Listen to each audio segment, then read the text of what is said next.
guys, it's Diana, and today I'm going to be talking about episode 3 of In the Dark.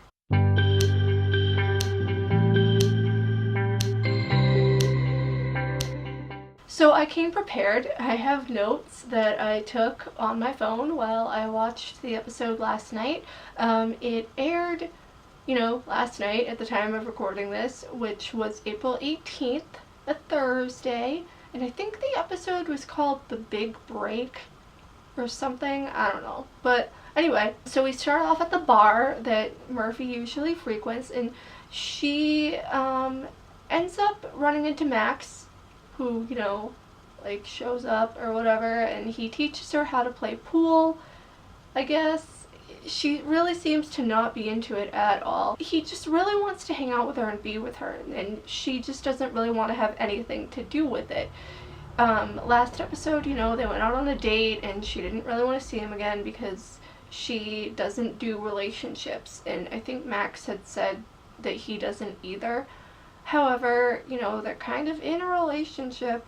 I mean, Jess says that, Murphy's in love with him and that he's probably in love with her too, which might be true, I don't know. But anyway, so, he teaches her how to play pool, and then they end their date, I believe. So the next day, she ends up trying to use her blindness to get into the high school that was advertised on that flyer that they found at the end of the last episode. So she goes with Jess to the school, and the security guard obviously asks them if they have a pass to, enter the school, and she says that she lost hers, basically playing the blind card, which really, you're trying to enter a school without a visitor's pass in 2019? Are you crazy? So obviously the guard doesn't let them through, and they contemplate how to, get into the school. Then we go to Chicago Guiding Hope, where we learn that Murphy's parents are away for a week on some trip. I don't know what they're doing. Something to do with business. And so Felix is in charge. And they have a staff meeting, which is not the norm, as Murphy kind of points out. Felix tends to be taking his job a little too seriously. So Murphy suggests doing an outreach program to high schoolers on how to better interact with blind people because, quote unquote, high schoolers are jerks, or they're the worst, or whatever. And I think that in theory, doing an outreach program, regardless of the demographic, on how to interact with not only just blind people, but people who have disabilities, is a really good idea. I was part of one when I was in middle school, a program that was called Understanding Disabilities, and it did a lot of outreach to local elementary schools, like first, second, third grade classes, and obviously, I talked about being blind, having low vision, and what it was like to have some amount of residual vision, and blah, blah, blah, and, give the kids an understanding on what people who are blind and low vision do, how they go about their lives as opposed to their sighted peers. Sometimes they do a few things differently. However, this outreach program that they do goes completely awry. But before we get to that, before we get to the high school, we see Darnell, Tyson's cousin, with Tyson's mom. I can't remember if she actually has a name. I mean, she obviously has a name, but I don't know if the show has released that information. So he's with Tyson's mom in the apartment, and he's trying to tell her that Tyson is okay and not to worry, and she's obviously very worried because her kid hasn't been home in over a week. And, we learned at the end of the last episode that Darnell is very much in on what happened to Tyson. I don't think he was the one who made him go missing, but he obviously knows what happened because he wiped Tyson's phone. He ends up leaving the apartment and tries to tell her that everything's going to be okay, and she obviously doesn't believe him. So that night, we are treated to Murphy attempting to have a one-night stand with Max to try and prove to herself and Jess and Jess's girlfriend that Murphy doesn't, do relationships. And she's trying to prove it to Max, too, that the two of them can't work out in an actual relationship because they both just like to be casual and have casual flings. Doesn't work out that well. Max ends up falling off of the bed and hurts his penis, which is very unfortunate. So Jess ends up diagnosing the problem because she is a veterinarian. This is the second time that this show has tried to use Jess's veterinarian skills, like applying them to real people. The first time was last episode when Murphy had a UTI and Jess had to diagnose that and give her the right amount of antibiotics, telling her I think she was like between 2 chihuahuas and a pit bull or something on a scale of some dog scale. It was something weird. So anyway, Max ends up laid up at the apartment that Murphy and Jess share, and he has to ice himself. So Murphy is the one who ends up getting him ice because he can't really like move. So she's in the process of like opening up a pack of ice, which it's like the cubes are like in a plastic bag that she's like ripping the top off of instead of taking out a tray and like, you know, dumping them into, you know, a bag or cloth or whatever. So in the process of doing that, which in itself is kind of weird, I've never seen ice like that, she drops all the ice all over the floor. And, you know, she's very upset because now she has to kneel down and try to find all of this ice that's scattered all over the place. And Max ends up walking into the room and asking her what's wrong, and he stands there and he's like, oh, well, I'd help you, but, you know, I broke my penis or whatever. And Murphy's like, oh, well, something, probably saying something about how she can't see because that's pretty much all she ever does in this show. So they end up getting into a fight and Max leaves. That's the end of that for a little bit. So the next day we see Max, it's probably later that day actually, I don't know, but at a later time we see Max and Darnell at the burger truck, and it's kind of, I don't think it's implied that Max knows what happened to Tyson, obviously, because he's upset that Darnell didn't tell him that his cousin was missing, but he seems to like maybe know someone who was involved or might have been involved. Darnell made some passing comment, I couldn't really hear it. It was something about like, oh, and cross this person too and end up missing.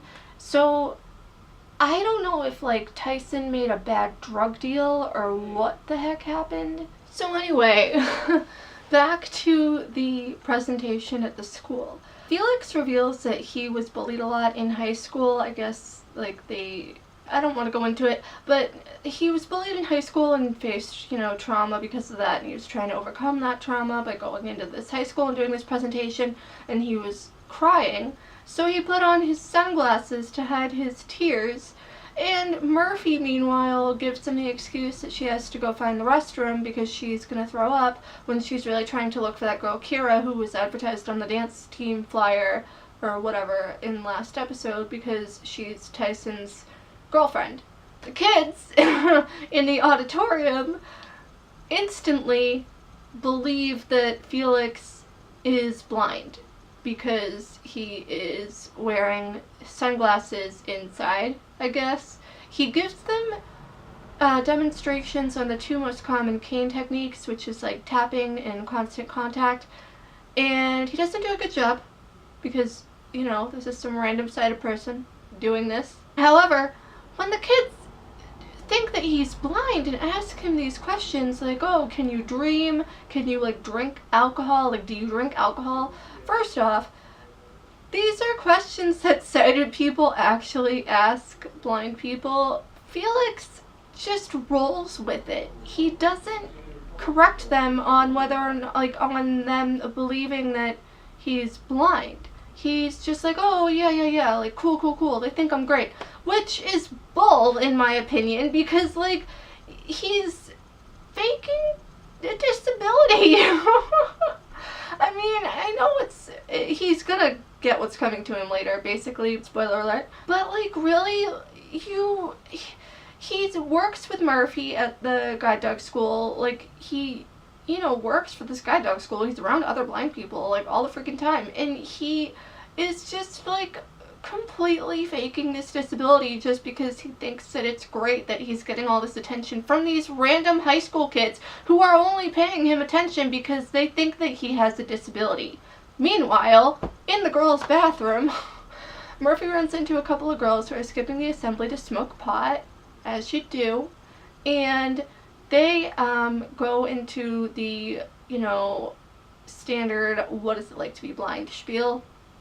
And she tells them, oh, imagine only judging people by their personalities. And one girl is like, oh, I wouldn't like anyone. And she's like, you got it. So she ends up smoking pot with them. One of the other girls asks if she remembers what she looks like. And Murphy gets kind of emotional and says that nobody had ever asked her that before. So she goes with one of the girls over to a mirror, and they both stand on either side of her and, tell her what she looks like her hair color and her eyes and everything. And she tells them to stop because she just gets very emotional about it. I don't know. I know that she's supposed to have lost her vision completely when she was 14, so I don't know how old she's supposed to be again. I would assume maybe late 20s, possibly. Like, I know she's supposed to be 20-something, but, like, that could literally be any age in the 20s. And I don't know, obviously I haven't experienced vision loss, so for those of you who have lost your vision, I'd be interested to know how vividly you remember certain things, like how they look, or if you associate certain visual memories with things now or something. So we cut back to the auditorium, and the kids are just like completely enthralled with Felix. They think he's the best thing that ever happened, and he's just answering all their questions. But they keep telling him that, like, he's so brave and he's such an inspiration, and that really bothers me. Like, I personally, I hate it when people tell me that I'm an inspiration, or, like, I hate seeing, like, stories on the news that are highlighting people with disabilities and calling them an inspiration to society, because, like, we're just regular people, like, I don't want to be seen as an inspiration to anyone as I go about living my life like a normal person who just, can't really see all that well. Again, other people might think differently. This is just my opinion. However, this is also just a TV show. So the principal, I think, of the high school walks in on the girls smoking, and Murphy lies and tells him that that was her pot. And so he doesn't punish the girls and tells them to get to the assembly. And he says to Murphy, oh, I'm supposed to care about whether or not students are smoking, but I really don't. And they end up sleeping together, basically, but, like, they're in, like, the room up above the auditorium where all the sound equipment and lighting and everything is. And in the interim of them sleeping together, Murphy ends up, like, moving all these knobs and buttons on the AV equipment, which broadcasts what they're doing to the entire auditorium. Felix can see them through the window up at the top, as can everybody else as they look up, and he takes off his sunglasses, obviously, so you can get a better look, and he slips up at the end and says, oh, I know what we all saw was a lot, trying to get the assembly back under control. The kids automatically, like, jump on him, and they're like, what the heck, like, you were lying, like, why would you lie about being blind? And they laugh at him, and he gets very upset and starts crying and reliving his high school trauma. And apparently he ended up on Instagram later that day. All the kids from the assembly were posting pictures of him crying, I guess, as we later learn. So Felix and Murphy leave the high school, and they have a little heart-to-heart under the bleachers. And we learn that Murphy was actually homeschooled for high school. Since she lost her vision when she was 14, I'm assuming that would peg her in, like, 8th grade, like, going into 9th grade. So her mother thought that she wouldn't be able to handle high school with no vision, which, from what we've seen of Murphy's mother, that doesn't really surprise me. So her mom homeschooled her, and she hated it. Like, she says to Felix, so you think you had a bad high school experience? Like, it was just literally Murphy and her mother. So she's very resentful of that because she wanted to be able to experience high school like a normal kid. In the interim, we cut to Chloe and Dean. Dean is picking her up early from school, I believe, and we learn that she has had her first period. So I believe that would put her in middle school as well, like, probably 13, 14. Dean is trying to not be awkward about it, but he's failing, and they cut to their house, and he's reading her instructions. He's standing out in the hallway reading instructions on his phone to her as she's in the bathroom on how to put in a tampon. And she gets very upset and frustrated with him and tells him to call Murphy. He offers to call her grandmother, and she says, no, just call Murphy. So Murphy ends up going over to the house, and we cut to a scene with her and Chloe sitting on the floor in their bathroom. They're wearing, like, paper crowns that they made out of something. I don't know if it's, like, wrappers or what the deal is, but Chloe was upset because she wanted the kids at her school to make fun of her for getting her period, and she said that everybody was incredibly nice to her, and someone had even offered their jacket for her to tie around her waist. And Murphy was like, oh, like, you want people to make fun of you? And Chloe said yes. So Murphy makes fun of her, and they both end up laughing. And Dean, we cut to a scene of him sitting out in the hallway with Pretzel as this is happening, and he's, very happy that his daughter has found this mentor, it seems, in Murphy. And later when they're in the car, as he's dropping Murphy back off at Guiding Hope, or wherever the heck she's going, it's implied that there may be a little chemistry between her and Dean. He offers to give her some more assistance with the whole Tyson thing, as she told him that the high school was a dead end. And Chloe then teases him after Murphy leaves that he likes her, and he just brushes it off. And I mean, let's be real, he probably does like Murphy. Everybody seems to like Murphy. Murphy is just apparently a very likable person, even though she comes off as like a terrible one. So we cut to one last scene in the apartment with Darnell and Tyson's mom, and Darnell has shown up with $15,000 and gives it to Darnell's mom, kind of sort of like pay her off.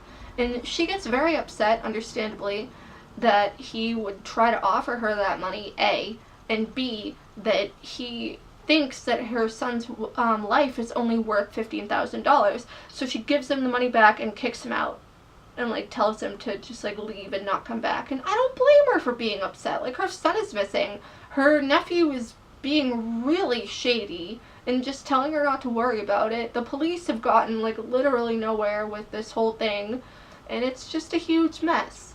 So after that, we cut to Guiding Hope again, where we are with Felix, who this whole emasculating thing had started when he was trying to lead the staff meeting and their water boy had come in to refill the giant like water cooler jug, and he always does it because he believes that Felix can't do it because he's not strong enough. So Felix tells him that he'll do it this time. He lifts the jug, there's water splashing everywhere, but he manages to get it onto the thing, like on top of the cooler base thing.